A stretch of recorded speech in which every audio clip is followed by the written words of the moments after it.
Assalamualaikum warahmatullahi wabarakatuh. Kami dari kelompok I ingin mempresentasikan tentang hasil proyek kami, yaitu tentang klasifikasi kelompok UKT mahasiswa baru. Selanjutnya, anggota kelompok kami yaitu yang pertama ada Ahmad Fadilah Firdaus, yang kedua ada Anis Nasrullah, yang ketiga ada Anissa Lutfiah, yang keempat ada saya sendiri Muhammad Husni Alwi, dan yang kelima ada Zikria Salma. Lanjut. Daftar isi dari presentasi kami yaitu sebagai berikut. Lanjut. Untuk yang pertama, pendahuluan. Latar belakang. Perguruan tinggi negeri PTN di Indonesia menerapkan pembayaran uang kuliah tunggal atau UKT dengan sistem subsidi silang yang diukur berdasarkan ekonomi dan sosial orang tua atau wali mahasiswa, sehingga besaran UKT yang ditanggung setiap mahasiswa berbeda-beda. Pada implementasi kebijakan UKT ini, permasalahan utama yang sering terjadi adalah adanya ketidaktepatan dalam penentuan kelompok uang kuliah yang kurang sesuai dengan kondisi ekonomi mahasiswa. Banyak mahasiswa yang memiliki taraf ekonomi kurang mampu mendapatkan kelompok UKT yang kurang sesuai hingga ada yang mendapat kelompok UKT tertinggi. Ketidaktepatan penentuan kelompok UKT tersebut menyebabkan banyak mahasiswa keberatan dengan UKT yang didapatkan. Selanjutnya, tujuan dari proyek ini adalah mengetahui pola pengelompokan UKT berdasarkan metode algoritma random forest dan logistic regression. Yang kedua yaitu mendapatkan hasil klasifikasi kelompok UKT, yaitu berapa mahasiswa yang mendapatkan UKT kelompok 1, kelompok 2, kelompok 3, kelompok 4, kelompok 5, kelompok 6, kelompok 7, dan kelompok 8. Selanjutnya, bahan dan metode yang kami gunakan pada penelitian kali ini yaitu sumber data yang kami gunakan itu berasal dari data yang kami bentuk secara random sampling menggunakan Python sebanyak 1000 data. 1000 data mahasiswa baru dan 13 parameter. Kemudian pada proses klasifikasinya akan digunakan 11 parameter. Selanjutnya, variabel penelitian pada penelitian kali ini itu ada dua variabel, yaitu kategori pertama kategorikal variabel. Itu terdapat satu variabel, ini variabelnya merupakan jalur masuk universitas. Memiliki tiga label ya, ada SNMPTN, SBMPTN, dan ujian mandiri. Selanjutnya yang kedua ada numerical variabel. Numerical variabel terdapat 12 variabel, yaitu uh, berupa pengeluaran bulanan, jumlah mobil, jumlah motor, penghasilan ayah, penghasilan ibu, jumlah saudara yang belum menikah, biaya listrik bulanan, watt listrik, kepemilikan lahan, kepemilikan rumah, dan golongan UKT. Selanjutnya, langkah-langkah pemodelan akan dijelaskan oleh Fadil.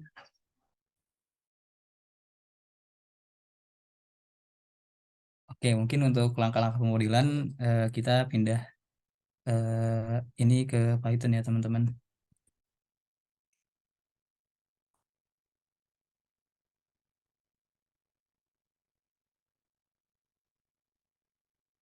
Oke, kita langsung ke Google Colab aja. Yang pertama di sini kita masukkan library apa aja yang kita butuhkan. Habis itu kita mengimport data. Di sini datanya sudah saya masukkan ke dalam Google Drive saya. Habis itu kita baca data dari bentuk CSV ini untuk dibaca dan kemudian kita jadikan kumpulan data yaitu DF. Habis itu eh, kita lanjut ke bagian eksplorasi data analysis. Nah, kita lihat isi datanya itu ada berapa dan parameternya ada sebanyak berapa. Di sini isi datanya ada sebanyak 1000 dan parameternya ada sebanyak 13. Kemudian akan kita lihat eh, 5 teratas datanya ada apa aja, yaitu isinya seperti ini. Kemudian kita lihat juga parameternya ada apa aja, isinya seperti itu juga. Habis itu kita lihat data type bentuknya apa aja. Mereka di sini kita lihat ada kepemilikan lahan dan kepemilikan rumah dalam bentuk bool.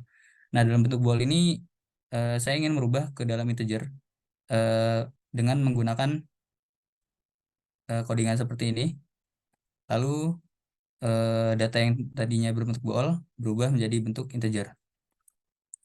Kemudian habis itu kita lihat types of variable yang sudah dijelaskan oleh Anissa Lutfia. Mungkin dari situ bisa kita skip ya teman-teman. Habis itu oh ya, tadi kan kita pertama ada 13 variabel ya. Habis itu karena dirasa di sini besaran UKT kurang mempengaruhi eh, jalan ke depannya untuk model tersebut, maka besaran UKT di sini akan kita hapus teman-teman. Nah, di sini besaran UKT kita hapus dalam kode yang ini. Habis itu langsung kita declare fitur vector and target variabelnya. Nah, apa yang pingin kita targetin buat kita tentuin prediksi kita ke depan. Nah, kita ingin menentukan, ingin mencari atau ingin prediksikan golongan UKT yang didapat suatu mahasiswa. Nah, habis itu kita ngedeclare golongan UKT sebagai features sama targetnya. Nah, habis itu kita split data ke data training sama data testnya. Nah, kita lihat data trainingnya sudah kita atur sebanyak 700 dan data testnya sebanyak 300. Mungkin ini fitur engineering itu berisi tentang info-info datanya apa aja. Mungkin dari bagian sini bisa kita skip langsung ke bagian logistic regression. Oh ya, mungkin bisa aku lanjut dulu teman-teman. Dari logistic regression ini kita bisa manggil fungsinya yaitu dengan library yang tadi ada di atas dengan logistic regression. Habis itu aku pakai solvernya itu LBFGS karena ini sangat membantu untuk multivariabel. Sedangkan kalau lib linear itu sangat sulit untuk multivariabel. Nah, didapat dari eh, algoritma logistic regression, kita dapat hasil prediksinya yaitu sebanyak ini. Hasilnya itu seperti ini. Kemudian kita lihat akurasi skornya itu seberapa sih untuk prediksi dengan menggunakan algoritma logistic regression terhadap eh, yang terhadap data tesnya yaitu sebesar 0,79,33 atau bisa dibilang sebesar 79,33%. Kemudian akan kita lihat lagi, kita bandingin lagi terhadap data trennya, Y-trennya. Nah, kita lihat Y-trennya ini seperti ini hasil prediksinya dengan tingkat akurasi 0,8200 atau sekitar 82%. Kemudian kita print lagi hasil dari tingkat akurasi dari data training sama data tesnya. Data training sebesar 82, terus data tesnya sebesar 79,33%. Nah, ini cuma sebagai tambahan aja. Aku ingin melihat apakah kita mencoba memakai hyper hyper hyper variable. Astagfirullahaladzim. Oke, pakai hyper variable. Nah, kita lihat C-nya sebanyak 100 mendapat eh, tingkat akurasi sebanyak ini dan untuk C-nya 0,01 mendapat tingkat akurasi sebesar ini. Ini berarti semakin besar C-nya, berarti semakin tinggi juga tingkat akurasinya. Oke, kita balik lagi ke bahasan utama kita. Terus kita lanjut ke confusion matrix.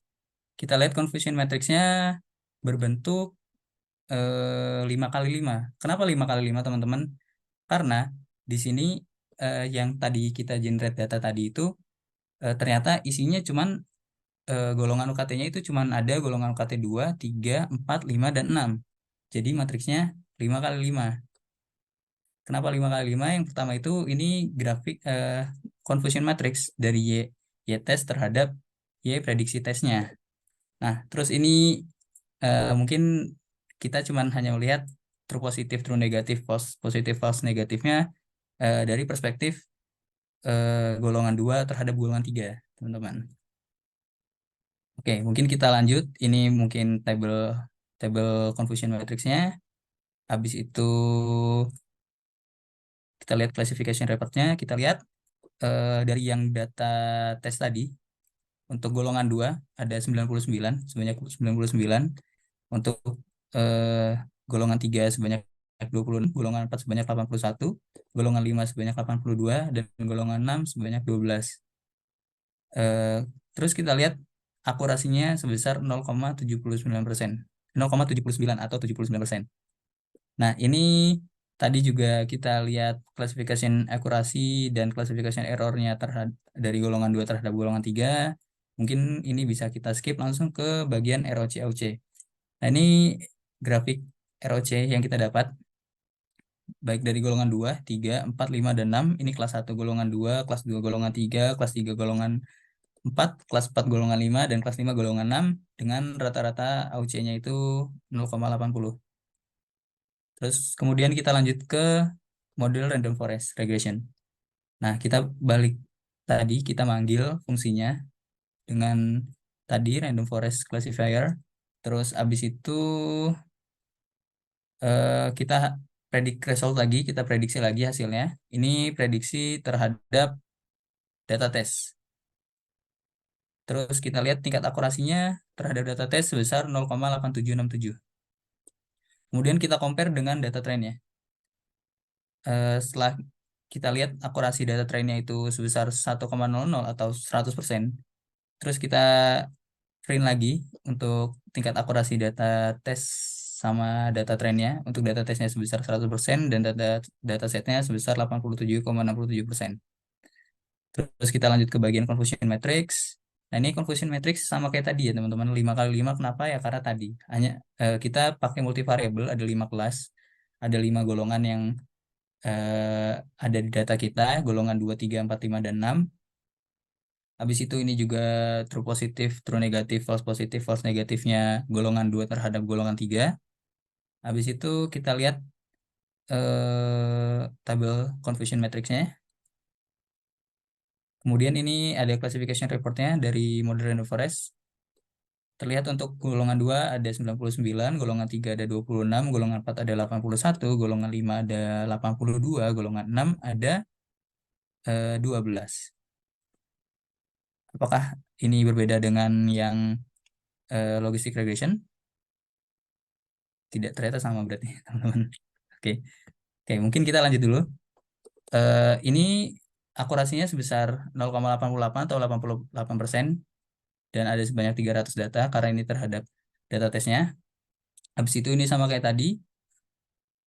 Ini klasifikasi akurasinya berapa untuk terhadap data 2 ke data 3. Habis itu klasifikasi errornya juga dan lain sebagainya. Mungkin kita bisa skip lanjut ke ROC AUC yang random forest-nya. Terus kita lihat grafik ROC AUC-nya.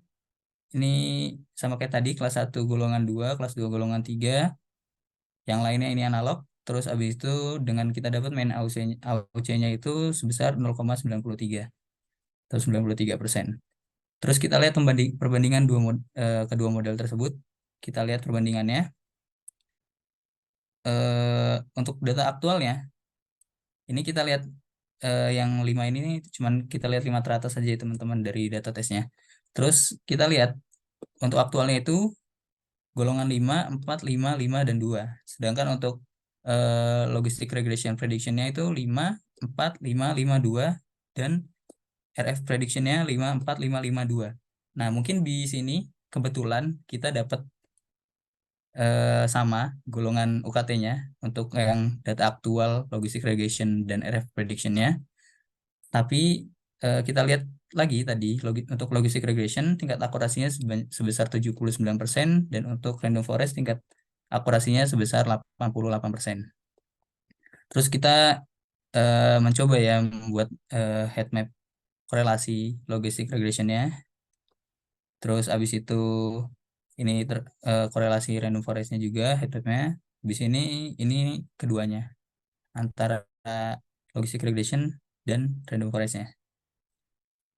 Habis itu hasil dan kesimpulan, mungkin aku bisa lanjut lagi.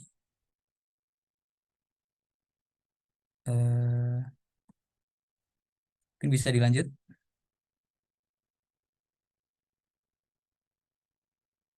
Wow. Mungkin bisa dilanjut.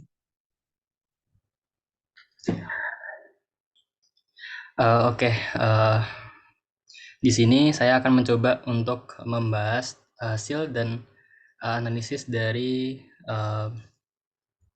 yang telah dipaparkan oleh Fadil. Bisa next.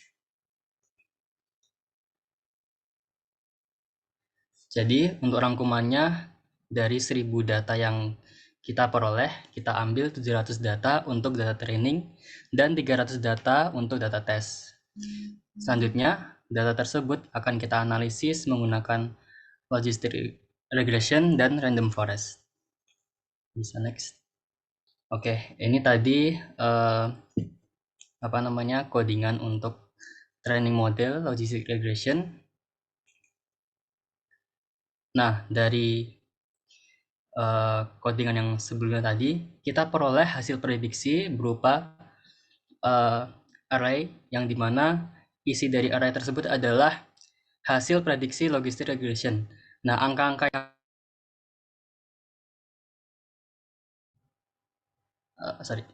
Nah, angka-angka yang berada di dalam array tersebut adalah merepresentasikan golongan UKT. Jadi kalau misalnya 5 berarti golongan UKT-nya 5, lalu 4 berarti 4, dan seterusnya. Nah, di sini kita peroleh skor akurasi model, yaitu yang pertama untuk training setnya sebesar 82%, lalu untuk skor akurasi tes setnya sebesar 79%.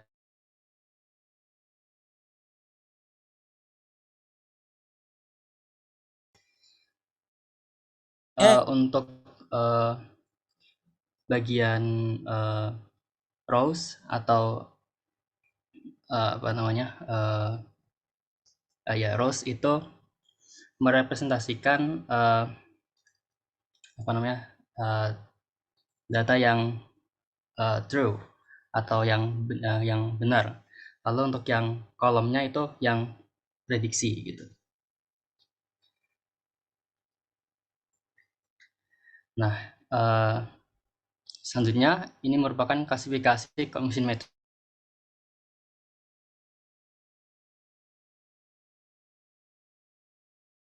Sensitivity-nya aja, dimana untuk TPR-nya itu sebesar 85% dan specificity-nya 1, berarti 100% gitu. Nah, selanjutnya ini adalah hasil dari confusion matrix yang kita peroleh sebelumnya, yang tadi juga sudah dijelaskan oleh Fadil, ada berbagai kelas gitu. Nah, yang mau saya garis bawahi adalah mean AUC atau rata-rata dari area undercover. Kita peroleh di sini adalah 80%. Nah, dari rata-rata ini kita bisa membandingkan antara hasil analisis logistic regression dan hasil analisis yang random forest. Dari situ kita bisa bandingkan mana metode yang paling bagus. Nah, untuk selanjutnya bisa dilanjut. Oke, selanjutnya ini saya akan menjelaskan mengenai hasil dan analisis dari menggunakan algoritma random forest. Nah, yang pertama itu mengenai training modelnya. Nah, di sini tuh ada codingan untuk training model random forest yang tadi juga udah dijelaskan oleh Fadil. Mungkin bisa di next lagi. Nah, di sini ada hasil prediksi, di mana hasil prediksi ini itu kita pakai data yang data tes gitu. Nah, di sini kan didapat array-nya itu ada 5, 4, dan seterusnya. Nah, di sini itu menunjukkan dia itu golongan dari UKT-nya itu. Gitu. Mungkin selanjutnya bisa di next lagi. Nah, dari yang sudah diperoleh tadi itu bisa kita tentukan nih skor akurasi training setnya sama skor akurasi dari tes setnya gitu. Nah, untuk dari trainingnya sendiri itu berusaha 1 atau 100%. Terus kalau untuk skor akurasi dari tes set atau data tesnya itu adalah 0,8767 atau 87%. Oke, mungkin bisa di next lagi. Nah, terus selanjutnya kita bisa peroleh confusion matrixnya. Nah, di sini kan 5 kali 5 itu sesuai yang tadi juga disampaikan, 5 kali 5 itu kenapa? Karena dari klasifikasinya itu yang didapat itu dari golongan 2, 3, 4, sama 5. 2, 3, 4, 5, 6. Jadi kenapa di sini confusion matrixnya itu 5 kali 5. Oke, bisa di next lagi. Nah, dari yang confusion matrix itu kita bisa tahu mengenai akurasi klasifikasinya yaitu sebesar 0,9098, terus dari error klasifikasinya itu sebesar 0,0902, terus true positifnya atau TPR atau juga bisa disebutnya sensitivity itu 0,9231, terus false positive rate atau FPR-nya itu 0,1667, terus precision-nya itu 0,9697 sama specificity-nya itu 0,8333. Itu. Oke, bisa di next.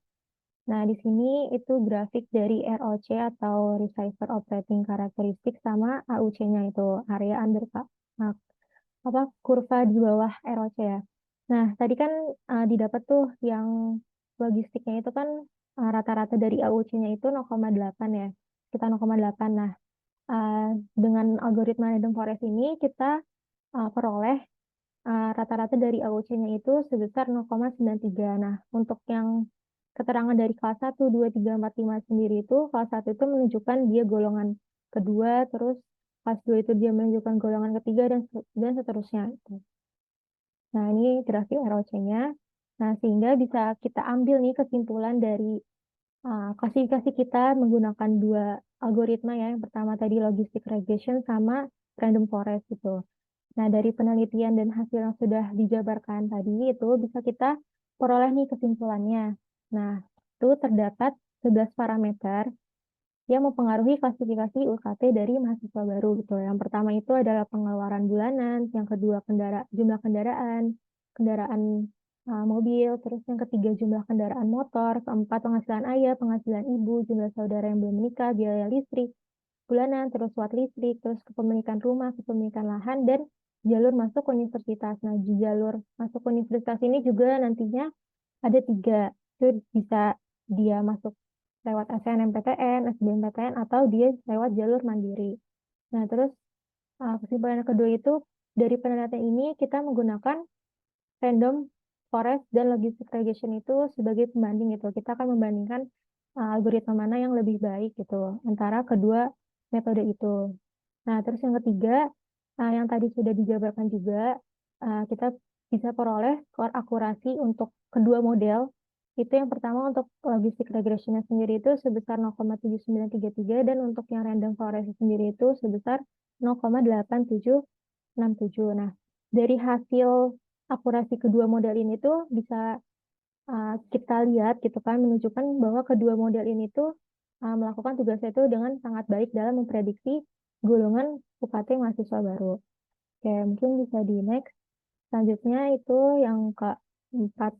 Itu, nah dari kedua model yang sudah digunakan pada penelitian ini, baik itu yang logistic regression maupun yang random forest, itu dari pembandingan yang hasil yang sudah dijelaskan itu, ternyata model random forest itu bekerja lebih baik dibandingkan dengan model logistic regression. Nah, untuk model logistic regression sendiri, itu yang tadi juga udah dijelaskan sama Fadil, ketika kita meningkatkan nilai C, itu akan menghasilkan akurasi yang lebih tinggi untuk training maupun untuk tes datanya gitu. Jadi, bisa kita simpulkan itu bahwa dengan model yang lebih kompleks, itu dapat menghasilkan performa yang lebih baik. Ini berlaku untuk yang model logistic regression. Tuh. Nah, mungkin itu sih kesimpulan dari proyek kelompok kami. Nah, untuk daftar peserta sendiri, kelompok kami itu mengambil referensi dari tugas akhir dari Firmansyah yang itu terbit tahun ini juga, 2023, yang dengan judulnya itu klasifikasi kelompok UKT mahasiswa UIN Fiska Riau menggunakan algoritma random forest. Oke, mungkin ini dari yang dapat kelompok I sampaikan mengenai proyek pengantar model matematika yang mengenai klasifikasi UKT berdasarkan model algoritma dari logistic regression dan random forest. Mungkin kurang lebihnya mohon maaf. Kami mengucapkan banyak terima kasih dan sampai jumpa. Assalamualaikum warahmatullahi wabarakatuh.